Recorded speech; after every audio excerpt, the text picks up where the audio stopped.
যে কোরআনের ৮২ জায়গায় নামাজের কথা বলা আছে। এটা আমাদের প্রচলিত কথা। কি কথা? প্রচলিত। সুতরাং আসলে কথাটা কতটুকু সত্য মিথ্যা, এটা যারা কোরআন হাদিস সম্পর্কে জেনে না জেনে শুধু শুনে শুনে বলে তারাই বলতে পারবে। আমি কোরআনের প্রতিটা পৃষ্ঠা খুলে শুরু থেকে ৩০ পারা পর্যন্ত যতটুকু বাস্তবে দেখেছি, কোরআনের ৯৯ জায়গার মধ্যে আল্লাহ তাআলা নামাজের কথা বলেছেন। সালাত সম্পর্কে কোরআনের আয়াত হলো ৮২টা, আর হক বান্দার হকের সম্পর্কে কোরআনের আয়াত হলো ২৭৪টা। তো ২৭৪ বেশি না ৮২ বেশি? তো ৮২টা হলে ফালবার বলেছেন, ২৭৪টা তো কনই না। কি রে কইলে আমি তো মাগনা ওয়াজ করবার এসে দেখে আপনার ওয়াজ শুনতে আছে। আমি আপনার মসজিদের ইমাম সামনা যদি কয় এই যে শুক্রবারে জুম্মার এমন আছে যে খুদবার আগে চাকরি যায় পারে গা, আর যে নামাজ পড়বো হ্যাঁ ওই নামাজে খারাই করবো শালার বু খালি সালামটা ফিরাই লই তোর লাত্তিটা মসজিদটা বাইর করে দেব। এটি বাস্তবতা।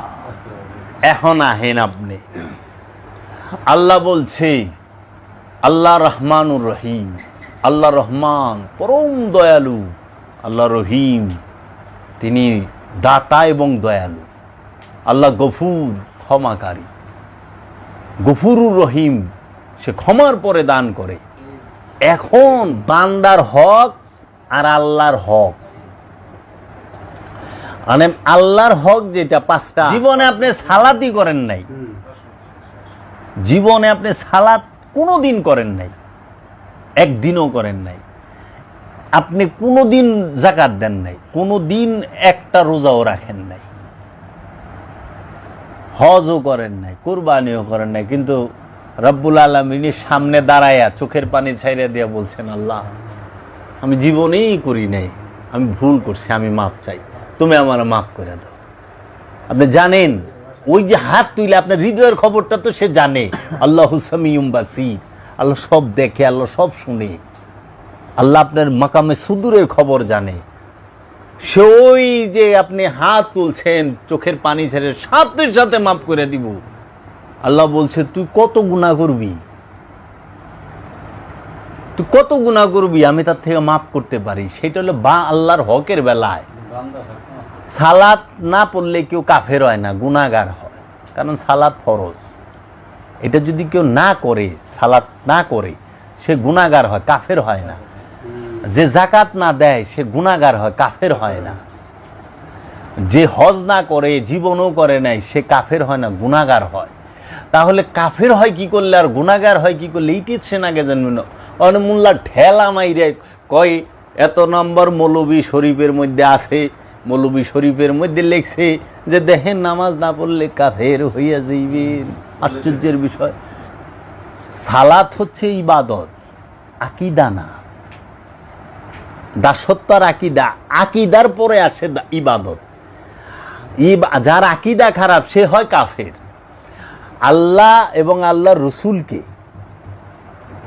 রসুলকে যদি কেউ বিশ্বাস না করে, আল্লাহকে যদি কেউ বিশ্বাস না করে, সে হয় কাফের। শুধু আল্লাহকে বিশ্বাস না করলে সে কাফের হয় না, আল্লাহর রসুলকে যে মানে না সে কাফের। আবু জেহেল আল্লাহকে মানত, আবু জেহেল আল্লাহরে যদি না মানত তাই কাবার গিলাপ ধরে কসম খাটতো কে? প্রতিটা যুদ্ধের আগে কাবার গিলাপ ধরে কসম কাইটা যেত, কাবার ছায়া তলে বয়ে থাকতো যদি কাবা বিশ্বাসই না করতো। মুহাম্মদ সাল্লাল্লাহু আলাইহি সাল্লামকে রসুল মানে নাই, তারে বাইশটা কইছে, জীবনে রসুল আল্লাহ কয় নাই। তো আবুল আহাব আবু জাহেল এগিনা সবটি খোদা মানতো, কিন্তু রসুল মানতো না। এই রসুল না মানার কারণে হয়েছে কাফের, বুঝছেন?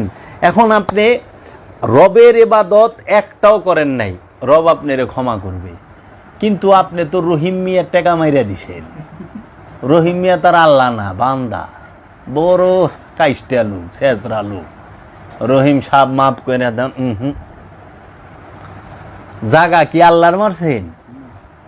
এই যে বাড়ির বাউন্ডারি দিবার যাইয়া এক হাত ঢুকে গেছেন, এটা কি আল্লাহর জায়গা না বান্দার জায়গা? বান্দার আমানত। জায়গা তো আল্লাহর, কিন্তু আমানত তো বান্দার। তো বান্দার আমানত নষ্ট খেয়ানত করবেন আপনারে, বান্দায় না মাফ করলে। আল্লাহ কোরআন বলতেছে সুন্নাতুল্লাহি লা তাবদীলা, আল্লাহর আইনের কোনো পরিবর্তন হয় না। আল্লাহর আইনের পরিবর্তন হয় না। লা তাবদীলা কালিমাতিল্লাহ, আল্লাহর কালামেরও পরিবর্তন হয় না। এখন আপনি বান্দার জাগা মারছেন, বান্দার হক মারছেন, বান্দার রাস্তা আটকাইছেন, বান্দারে হুদাহুদি পিটাইছেন, হাতে একটা লাঠি আছে দেখছেন, হুদাহুদি গোয়ার মধ্যে একটা বাড়িটা দিল, কিচ্ছু না, চিনে না, জানে না, ক্ষমতা আছে, দিই একটা বাড়ি, কারণ আমি পুলিশ, একটা বাড়ি দিয়ে দিলাম, আমার ক্ষমতা আছে না, ও কি করব, বাস গোয়াটা নিজের রেডি রেখে না, আপনারা একটা দিব। বাবা জাহাঙ্গীর কইছে কেউ রে জীবন একটা থাপড় দিস না অন্যায় ভাবে, তাহলে তোর গালটা রেডি রাখিস, এই জন্মেই তোরে থাপড়টা খাওয়ায় নিব, যদি এই জন্মে না খাওয়াছে আগামী জন্মে খাওয়াইবো, কিন্তু এটা মিট যাইব না, কারণ হক তো বান্দার হক নষ্ট, প্রতিটা মানুষ ধরা খাইব যায় বান্দার হকে। জান্নাতে যাইবেন না টিন টিন করে মৌলানা সাহেব, এত হস্তা, মোল্লায় দোয়া করলে সব মাপ। আরে মিয়া, আমার বাপেরে মাইরা ফালাইছেন, আমার এতিম করছেন, আমার মায়েরে বিধবা করছেন, মোল্লায় দোয়া করবো, হজে গেলেন আল্লাহ মাফ করে দিব, হইলো তাই আল্লাহ জুলুমকার হয়ে গেল না? আমার উপরে তো জুলুম হইলো যে আমার বাপেরে নিরপরাধ বাপেরে সে মাইরা ফালাইলো। আমার জীবনটা কষ্টে কষ্টে আমি বড় হইলাম, আমার মা তার জীবন যৌবন নষ্ট হয়ে গেল, আর হ্যাঁ মক্কায় যায় পানি ছেড়ে দিস, আল্লাহ মাফ করে দাও, আল্লাহ মাফ করে দিল, তা আল্লাহ কি সামাদ রইল? আল্লাহ তো জুলুমকার হয়ে গেল গা। অগ ভাষায় আল্লাহ তো জুলুমকার না, আল্লাহ ন্যায় বিচারক, আল্লাহ কি কাহার। এই কাহার রূপ কখন দেখবেন? বান্দার হকের বেলায়। বান্দার হক যখন সে ধরব তখন সে হবে কাহার রূপ ধইরা বিচার করব, ন্যায় বিচারে কঠোর। আরেকটা রূপ আল্লাহর আদিল, যিনি সূক্ষ্মতি সূক্ষ্ম বিচারক। এই দুইটা রূপে আল্লাহ বিচার করব বান্দার হকের বেলায়। কি করছস? আমার হকের লেগে কোনো ঠেকা নাই, সব মাপ। বান্দার হক এর লেগে আপনার চলাফেরা আল্লাহর লগে না বান্দার লগে? ঠিক মতো চলতে হইব। ঘুষ খাইলে অবস্থা খারাপ, সুদ খাইলে অবস্থা খারাপ, মাইসেরটা মাইরা খেলে অবস্থা আরো খারাপ, পরে জুলুম করলে অবস্থা আরো খারাপ,